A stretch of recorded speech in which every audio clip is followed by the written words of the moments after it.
वज़ीर आज़म शहबाज शरीफ ने कहा है कि पाकिस्तान की पूरी कोशिश है कि इस्लामाबाद में ईरान अमेरिका मुज़ाकरात का एक और दौर हो।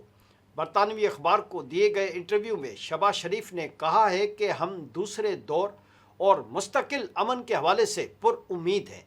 उन्होंने कहा कि पाकिस्तान अपनी तारीख के रोशन तरीन दौर से गुज़र रहा है।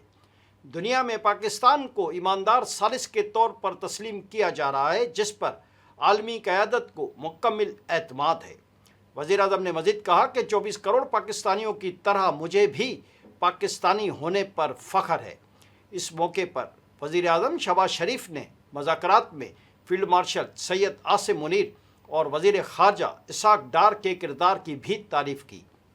उन्होंने अफ़गानिस्तान से जंग के सवाल पर कहा कि हमने काबुल से सिर्फ़ एक दरख्वास्त की थी कि ये ज़मानत दें कि दहशत गर्द ग्रोहों को अफ़गान सरज़मीन इस्तेमाल करने की इजाज़त नहीं दी जाएगी।